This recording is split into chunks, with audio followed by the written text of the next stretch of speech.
Grand Rising all. Hello, how is everyone this rising? I am Carla and this is my second video.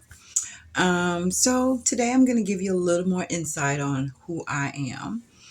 The first video I told you that I am a preschool teacher. I've been a preschool teacher for some years. I truly enjoy being a preschool teacher. I didn't start out being a preschool teacher. I became a preschool teacher very late in life because I was very confused as to what I really wanted to do with myself. I've had little odd jobs here and there. A lot of the time I was on welfare. I grew up on, not grew up on welfare, but I raised my children on welfare. My dad, he made I'm 55, so my dad back in the 70s, he made $250,000 a year. So if anybody knows what the 70s were like, that's a whole lot of money. So I grew up with money, sort of, kind of, and I'll explain that throughout the videos. But for the most part, I tried to live off of my father's income, and that it didn't work out for me. So I eventually got on welfare and I raised my children on welfare. Ooh, that was rough. Being on welfare back in the day, I got like $300 a month, couple of $100 a month in food stamps. I was struggling, trust me. But because I was so confused about who I was and what I wanted to do, I kind of dealt with it, and I did a lot of other things over the years, trying to make it. So let's start back in the day when I was a young child. I grew up initially in Winston-Salem, North Carolina. I was with my grandparents. I've lived with a lot of people in my life, and it started young. So first I was with my grandparents, and then I started living with a lady named Mary, who was my father's friend. He used to cut her grass and do little odds and ends at her house. So he really liked her, and he thought it would be a good idea for me to live with her. So I did that. And then a little later on, probably about by the time I turned 9, I moved in with my dad, and he lived in Paterson, New Jersey. So I from 9 on up to my 20s, I lived in Paterson, New Jersey. So I know probably were like, well, where's your mom? So my mom, I didn't know my mom. As a child, I was told that my dad killed her. Um, it didn't faze me at all because I didn't really understand what that meant. I just knew she wasn't around, and I never seen her, didn't see a picture of her, didn't really know anything about her. I didn't even know her name until I got older. Um, so being in my dad's home, um, I'm not going to say that's where the abuse began, because the abuse began early when I was with my grandparents. And then it went on to when I went to Mary's house, and then it got worse when I went to my dad's house. So I lived with my dad, and it was hard. I went to a lot of different schools. I never could really make friends. It was strange. It was a strange upbringing because, you know, I was never happy. And because I was never happy, that was just the way I lived, and that was just who I was. I just wasn't a happy kid. I tried to be, but I had so much confusion and, just questions going on that I didn't know what to do. I didn't know how to feel. I didn't know how to be. So yeah, it took a while for me to figure out that being a preschool teacher was my thing. Um, so living with my dad in New Jersey, I went to several schools there. Before my dad got his own house, we had to stay with his friend named Tom, and we stayed with Tom for maybe a year or two. I'm not really sure. I can't really remember exactly. And then we got our own house, and we lived at 109 East 26th Street in Paterson, New Jersey. It was a yellow and brown house. Yeah, it was a nice house. It was right near Fifth Ave Project. So if anybody's from Paterson, New Jersey, they know exactly what I'm talking about. I used to go hang out in Fifth Ave Projects a lot. I got beat up a lot in Fifth Ave Projects until I got older and started becoming a beast myself. But anywho, yeah, I went to a lot of schools.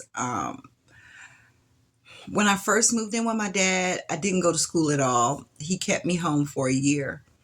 Um, and in other videos, I'll explain why he did that. And then I went to school. I think it was school 18. And yeah, school was rough. School was really hard because I didn't know how to make friends. I didn't know how to talk to people. I didn't know how to communicate with people. I was so isolated growing up. That communicating with folks, it didn't make sense to me. I was mainly around adults for the majority of my life. I wasn't around a whole lot of children. Even when I was younger, living in Winston Salem, there was one little girl that lived up the street from us. When I lived with Mary, her name was Pebbles, and I stayed probably halfway down the block. She was up the street further, and I would go play with her every now and then, but not so much. Um, and then, going to church, we had children that I played with, but for the most part, I didn't really play with a lot of kids. I didn't really have a lot of friends. I just didn't.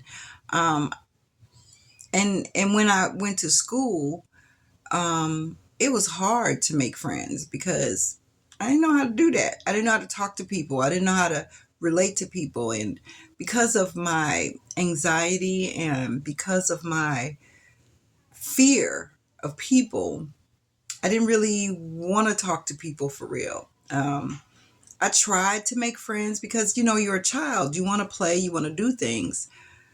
I didn't know how to do it for real. Um, One thing I did enjoy when I was growing up, I used to love to sing.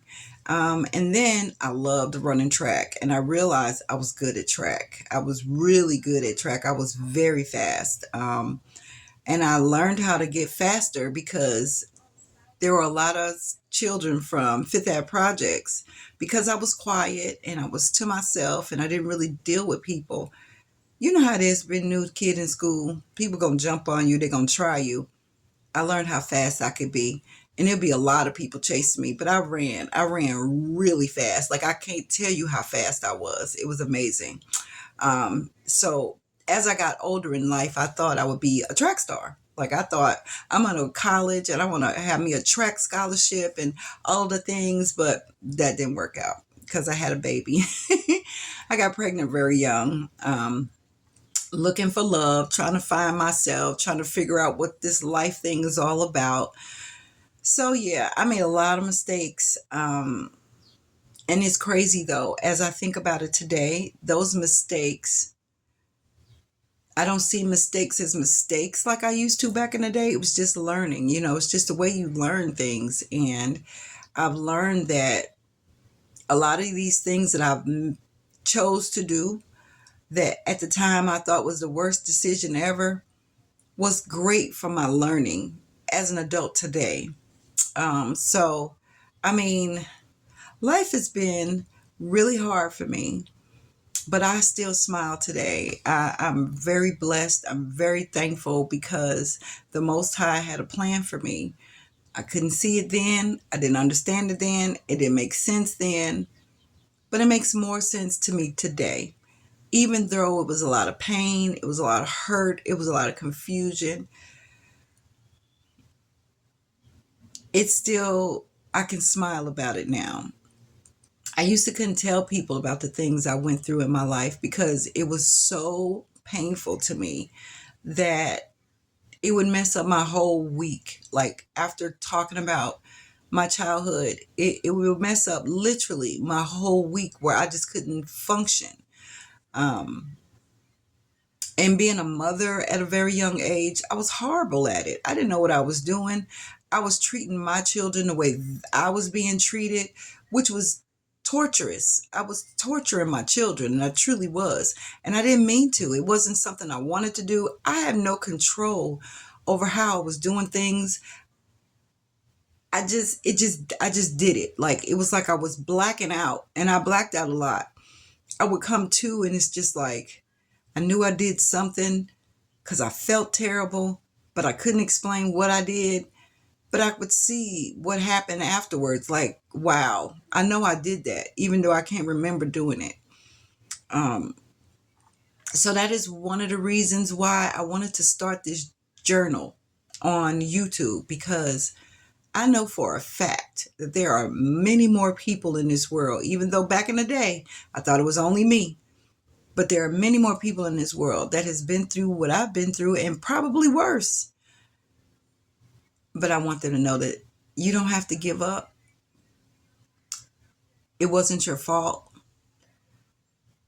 Even though you had these things happen to you, it was for a reason. It was definitely for a reason. And I know when you're going through the hell, you're like, that don't make no sense. The Most High don't care about me at all. But the plans that He have for your life, it's unfortunate that sometimes His toughest soldiers have to go through a lot. And if it doesn't kill you, it will make you stronger. And I used to didn't believe that. Like that didn't make no sense. What? Do what? I'm going through hell and it's supposed to make me stronger. No, I'm ready to kill myself. And I did. I tried killing myself so many times. So many times. Even when I was pregnant, I was trying to kill me and my child because I didn't want my child to grow up the way I grew up. And I felt like it would be the same. I couldn't see happiness. I couldn't see the sunshine. I couldn't feel peace. I had none of that because I didn't know what that looked like. I didn't know what that meant. None of that. It made no sense to me.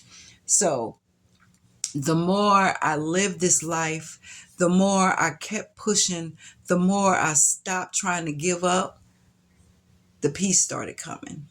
The more I started reading my Bible, the more I asked the Most High to help me through this and guide me through this, more people came into my life that meant me best, was for my best. Excuse me, I'm messing up my words. But you know what I'm saying. He started bringing more people into my life that was here to help me and show me what love was and to show me that everybody's not bad. And even the ones that came, they might have came at a bad time in my eyes, but as I look back today, it was perfect timing. I wasn't the nicest to them. I was hateful and mean, and they didn't leave my side. They kept being there. My best friend, I love her so much. I miss her so much. She's gone now. She passed away. Vicky L'Oreal Miller. She was my angel. I miss that girl. I miss her so much. She was my friend when I couldn't get anybody to be my friend. I had another really good friend. Her name is Lisa Miller. Well, that was her maiden name. Awesome person. We still communicate today. I'm very thankful for the things that has happened, for the people I've met, for the people that the Most High brought to me,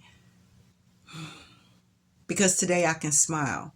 Like I said in my video yesterday, I always wanted to smile from the inside out. I didn't know what that meant. I didn't know if that could be a possibility, but it is definitely a possibility. You can heal, you can grow, and you can inspire others from your story, from the things you've been through. It wasn't just for nothing. Trust and believe me, everything happens for a reason. There's a reason behind everything the Most High have you go through. And at the end, as long as you believe and have faith in His word, He'll give you the sunshine, the peace, and the love that you've been searching for. So come on this journey with me. Let's heal, grow, and inspire each other. I love you. Have an amazing day.